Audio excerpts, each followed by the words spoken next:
शिक्षा एवं विवाह। सिद्धार्थ ने राजकाज और युद्ध विद्या की भी शिक्षा ली।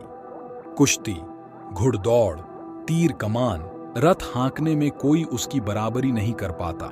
16 वर्ष की उम्र में सिद्धार्थ का कन्या यशोधरा के साथ विवाह हुआ। पिता द्वारा रथुओं के अनुरूप बनाए गए वैभवशाली और समस्त भोगों से युक्त महल में वे यशोधरा के साथ रहने लगे, जहां उनके पुत्र राहुल का जन्म हुआ।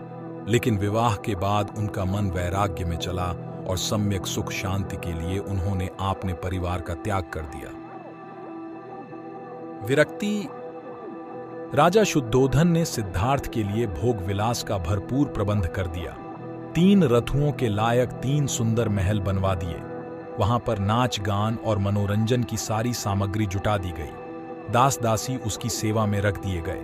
पर ये सब चीजें सिद्धार्थ को संसार में बांध कर नहीं रख सकी। वसंत ऋतु में एक दिन सिद्धार्थ बगीचे की सैर पर निकले। उन्हें सड़क पर एक बूढ़ा आदमी दिखाई दिया। उसके दांत टूट गए थे, बाल पक गए थे, शरीर टेढ़ा हो गया था। हाथ में लाठी पकड़े धीरे धीरे कांपता हुआ वह सड़क पर चल रहा था। दूसरी बार कुमार जब बगीचे की सैर को निकला तो उसकी आंखों के आगे एक रोगी आ गया।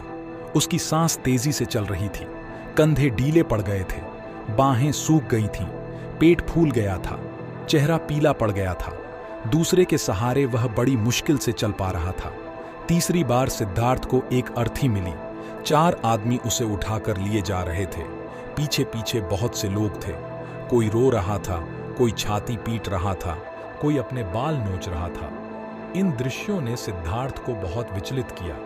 उन्होंने सोचा कि धिक्कार है जवानी को जो जीवन को सोख लेती है, धिक्कार है स्वास्थ्य को जो शरीर को नष्ट कर देता है, धिक्कार है जीवन को जो इतनी जल्दी अपना अध्याय पूरा कर देता है। क्या बुढ़ापा, बीमारी और मौत सदा इसी तरह होती रहेगी सौम्य? चौथी बार कुमार बगीचे की सैर को निकला तो उसे एक सन्यासी दिखाई पड़ा। संसार की सारी भावनाओं और कामनाओं से मुक्त प्रसन्न चित्त सन्यासी ने सिद्धार्थ को आकृष्ट किया। महाभिनिष्क्रमण। सुंदर पत्नी यशोधरा, दुधमुहे राहुल और कपिलवस्तु जैसे राज्य का मोह छोड़कर सिद्धार्थ तपस्या के लिए चल पड़े।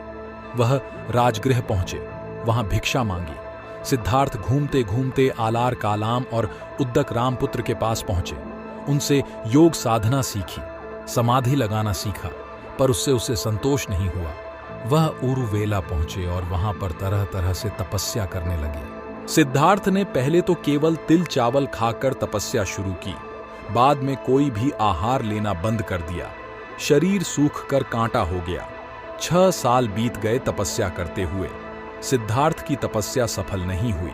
शांति हेतु बुद्ध का मध्यम मार्ग। एक दिन कुछ स्त्रियां किसी नगर से लौटती हुई वहां से निकलीं, जहां सिद्धार्थ तपस्या कर रहा थे। उनका एक गीत सिद्धार्थ के कान में पड़ा।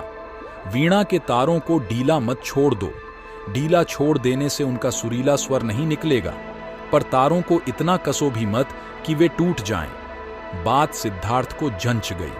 वह मान गए कि नियमित आहार विहार से ही योग सिद्ध होता है। अति किसी बात की अच्छी नहीं। किसी भी प्राप्ति के लिए मध्यम मार्ग ही ठीक होता है और इसके लिए कठोर तपस्या करनी पड़ती है। ज्ञान की प्राप्ति। बुद्ध के प्रथम गुरु आलार कलाम थे, जिनसे उन्होंने संन्यास काल में शिक्षा प्राप्त की।